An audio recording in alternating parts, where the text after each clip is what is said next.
অবশেষে কুলতলিতে খাঁচাবন্দি বাঘ। কাকভোরে ৩:৩২ নাগাদ বাঘকে খাঁচাবন্দি করে বন দফতর। সবজি ক্ষেতের মধ্যে দুটি খাঁচা পেতে ছিল বন দফতর, তাতেই ধরা পড়ে রয়্যাল বেঙ্গল টাইগার।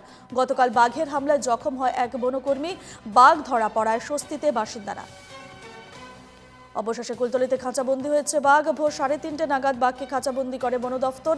সবজি ক্ষেতে দুটি খাঁচা পেতে ছিল বন দফতর এবং বন দফতরের খাঁচায় ধরা পড়ে সে বাঘটি।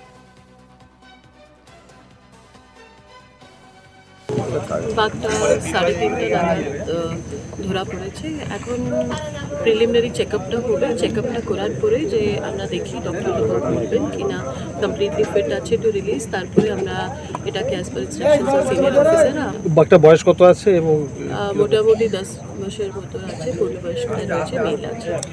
রবিবার বিকেলবেলা ঠিক এই গ্রামেই, এই নগেনাবাদ এই গ্রামেই কিন্তু বাঘ ঢুকেছিল এবং গ্রামবাসীরা দেখতে পায় এই বাঘ কিন্তু রাস্তায় ঘোরাঘুরি করছে।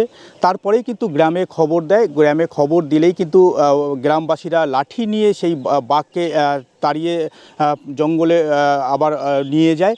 তারপরেই বন দপ্তরকে খবর দেয়। বন দপ্তর এসেই কিন্তু সেই জায়গা ফেন্সিং করে এবং জাল দিয়ে, নেট দিয়ে যে ঘেরার প্রক্রিয়া চালায়।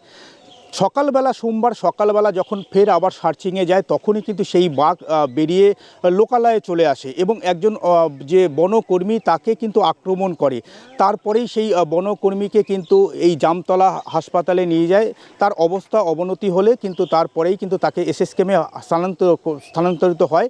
এবং এই যে বাঘ, এই বাঘের কিন্তু যে লোকালয়ে আসে, সেই লোকালয়ে যে 5 বিঘে একটি সবজি ক্ষেত, সেই সবজি ক্ষেতের ভিতরে ঢুকে যায়। তারপরেই কিন্তু বন দপ্তর সেখানে ফেন্সিং করা হয় এবং এই যে ভোর রাতে ৩:৩২ নাগাদ কিন্তু সেই বাঘ কিন্তু খাঁচায় বন্দি হয়। যেহেতু ছাগল দিয়ে তাকে দুটো খাঁচা পেতে টোপ দেওয়া হয়েছিল, তারপরেই সেই খাঁচায় ভোর ৩:৩২ নাগাদ সেই বাঘ কিন্তু খাঁচায় পড়ে।